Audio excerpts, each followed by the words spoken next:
అంటే ప్రీక్వెల్ ఉంటుంది అనేది నిజానికి ఈ సినిమా కథలోనే ఈ డాకు ఎపిసోడ్ భారీగా లేదు. డాకు అని మార్క్ చేసి దాని మీద కొంత చర్చ జరుగుతుంది కానీ బాలకృష్ణతో ఏదైనా ఒక అంటే ఇది ఒక రకంగా పెద్దల్ని కొట్టి పేదలకి పంచడం లాంటి రాబిన్ హుడ్ థియరీ. ఈ రాబిన్ హుడ్ థియరీ ఎక్కడా కనిపించదు మనకు సినిమాలో.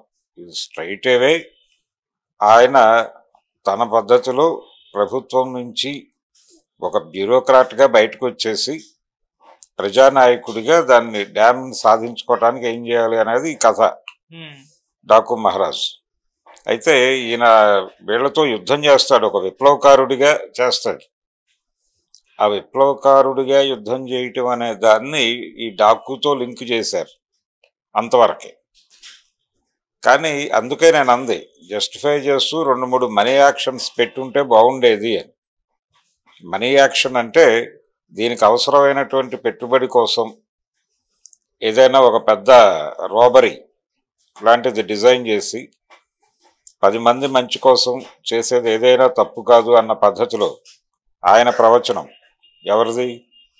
ఆ గుర్రం మీద ఉన్నటువంటి తలలేని విగ్రహం తాలూకా అభిప్రాయంగా దాన్ని ప్రకటింపజేసి అలా డ్రైవ్ చేసుంటే ఈ సినిమాకి బెటర్ రెస్పాన్స్ ఉండేది. ఇంకా సెకండ్ హాఫ్లో ఆ ఎపిసోడ్ ఒకటి పెట్టుంటే ఈ సినిమా రైజ్కి ఉపయోగపడేది. అయితే దీన్ని ప్రీక్వెల్ కోసం మరి హోల్డ్ చేసి పెట్టుకున్నారా అనేది అనుకుంటే ఇక్కడ టైటిల్ జస్టిఫికేషన్ జరగల ఈ సినిమాలో. అందుకని టైటిల్ జస్టిఫికేషన్ కోసం ప్రీక్వెల్కి వెళ్ళాలనే ఆలోచన మేబీ చేస్తే చేసి ఉండొచ్చు. దానిలో కూడా బాలకృష్ణ హీరో అవ్వచ్చు. బాలకృష్ణ అంటే ఇది చాలా కాలంగా ఈ కథ మీద వీళ్ళు ఎప్పుడైతే డాకు మహారాజ్ అనే టైటిల్ అనౌన్స్ చేశారో ఈ టైటిల్ అనౌన్స్ చేసిన క్షణం నుంచి వినిపిస్తున్న మాట ఏంటంటే మాన్సింగ్, డాకు మాన్సింగ్ కథ ఏదో ఉంది దీనిలో అనేది అందరూ అంచనా కట్టింది. ఈ డాకు మాన్సింగ్కి సంబంధించి చంబల్ వ్యాలీకి ఒక రిలేషన్ ఉంది. ఆయన ఆయన గురించినటువంటి వివరాలు కనుక్కోవడానికి ఇంటెలిజెన్స్ అధికారి తెలుగువాడే అతను చంబల్ వ్యాలీలో తిరిగాడు. అంటే అతను అక్కడ ప్రజల్లో కలిసిపోయి తిరిగాడు. ఆ తిరుగుతున్నటువంటి క్రమంలో అనుకోకుండా ఒకరోజు ఒక గ్రామంలో జరిగిన ఒక వివాహానికి ఆయన హాజరయ్యాడు. మాన్సింగ్ వచ్చినప్పుడు అక్కడ ఇతను కూడా ఉన్నాడు, ఇంటెలిజెన్స్ ఆఫీసర్ కూడా మారువేషంలో ఉన్నాడు. అక్కడ ఉన్నప్పుడు అతను అక్కడ గ్రామస్తులు అందరినీ కూర్చోబెట్టి మాట్లాడినటువంటి పద్ధతి చూసి ఇతను అడ్మైర్ అయ్యాడు. అడ్మైర్ అయ్యి ఇతను రిపోర్ట్లో రాశాడు అది ప్రత్యేకంగా.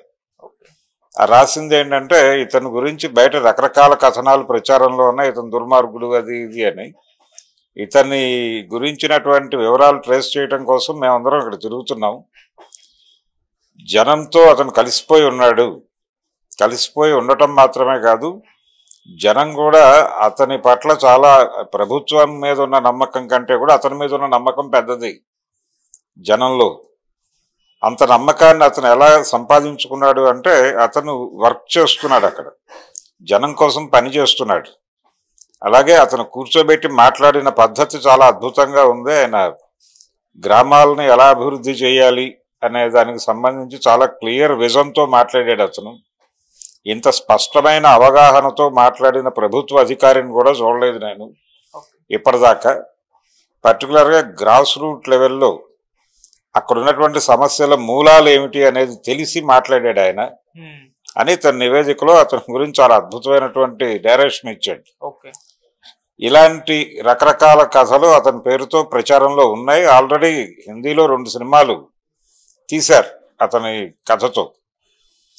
దీన్ని కొంచెం ఎంబోజ్ చేస్తూ ఇంకొంచెం కొత్త విషయాలు జోడించి ఈ రాబిన్ హుడ్ థియరీనే ఇది. అంటే గద్దల్ని కొట్టి పెద్దల్ని కొట్టి పేదలకి పంచటం అనే ప్రోగ్రాం ఇది మనకి అక్కడ దానిలో ప్రదర్శిస్తారు. అంటే హై ఎమోషన్ మీద నడుస్తుంది సినిమా.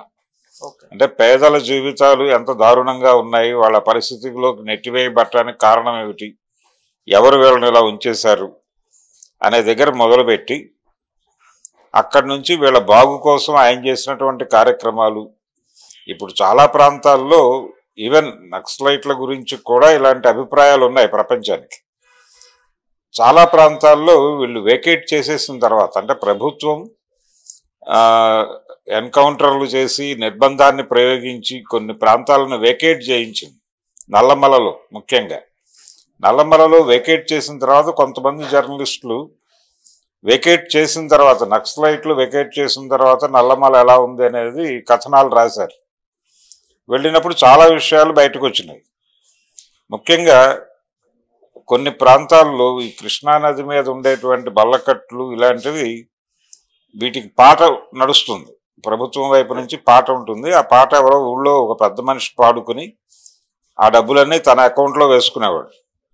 వీళ్ళు ఆ పెద్ద మనుషుల్ని బెదిరించి, చంపేస్తామనే బెదిరించి, అది అక్కడ ఉన్నటువంటి దళిత వాడలకి వాళ్ళు పాడుకునేలాగా, వీళ్ళు అడ్డు రాకుండా ఉండేలాగా పాటను నడిపి దాని మీద వచ్చిన ఆదాయంతో అక్కడ ఉన్నటువంటి పాఠశాలలు, ఆసుపత్రులు బాగు చేయించడం లాంటి కార్యక్రమాలు చేశారు. అలాగే కొన్ని ప్రాంతాల్లో చెక్ డ్యాములు నిర్మించారు ప్రజల సహకారంతో. ఇలా చాలా అభివృద్ధి కార్యక్రమాలు కూడా నడిచినాయి వీళ్ళ ప్రోత్సాహంతో, వీళ్ళ చొరవతో. ఇవన్నీ ఆగిపోతాయేమో వీళ్ళు వేకేట్ చేసిన తర్వాత అని జనాలు ఆందోళన పడటం అనేది రిపోర్ట్ అయింది. ఇలా చాలా ప్రాంతాల్లో జరిగింది. అలా ప్రతి చోట, అంటే వీళ్ళు దుర్మార్గులు అని బయటకు పోర్ట్రేట్ చేసిన వాళ్ళందరూ దుర్మార్గులేం కాదు. ప్రజా జీవితంలో వాళ్ళు ప్రజల కోసం చాలా పనులు చేశారు. ఈ పనులు చేస్తున్నటువంటి క్రమంలో ఇది ప్యారలల్ గవర్నమెంట్ రన్ చేస్తున్నారు అనేటువంటి అభిప్రాయంతో వీళ్ళని కంట్రోల్లోకి తీసుకోవటం, వీళ్ళని నిర్మూలించడం ద్వారా తిరిగి ప్రభుత్వం తాలూకా అజమాయిషి ఆ ప్రాంతం మీదకి రావాలి అనుకుంటారు. ప్రభుత్వం ఇన్ఫ్లుయెన్స్ వచ్చిన తర్వాత ప్రభుత్వంలో ఉన్నటువంటి పెద్దలు ఎవరు, మళ్ళీ వీళ్ళే, ఎవరైతే ఇక్కడ భూస్వాములు ఉంటారో వీళ్ళే మంత్రులు అవుతారు. మనకి స్వతంత్ర భారతంలో టోటల్గా చంబలవాలి కావచ్చు, నల్లమల కావచ్చు, మరో ప్రాంతం కావచ్చు, దండకారణ్యం కావచ్చు, ఎక్కడైనా కానీ ఇప్పటి వరకు భారతదేశంలో చట్టసభలలోకి వెళ్ళినటువంటి వాళ్ళ కులగణన తీస్తే ఈ కింది కులాల నుంచి నిర్ణయాత్మక పాత్రలోకి వెళ్ళినటువంటి పొలిటీషియన్స్ ఎవరన్నా ఉన్నారా అని తీస్తే చాలా తక్కువ పర్సంటేజ్లో తగులుతారు తప్ప అదేమీ ఇన్ఫ్లుయెన్స్ చేసేటువంటి నెంబర్ కాదు అది. అంటే దాదాపు 3 నుంచి 4% కంటే ఉండదు అది. మిగిలిన రెస్ట్ ఆఫ్ ఇదంతా కూడా అగ్రకులాల చేతుల్లో నడిచిన రాజకీయం. ఈ దేశంలో సంపద చాలా ఖచ్చితంగా అగ్రకులాల చేతుల్లో ఉంది. ఇక్కడ కులమే వర్గంగా ఆపరేట్ అవుతున్నటువంటి సందర్భంలో ఈ కింది కులాల వాళ్ళని రకరకాలుగా కల్చరల్గా కూడా అణచివేయటం జరుగుతుంది. ఈ కల్చరల్ అణచివేత అనేది ఏ లెవెల్లో ఉంటుంది అనేది ఇటీవల రకరకాల సందర్భాల్లో మనం చూస్తున్నాం.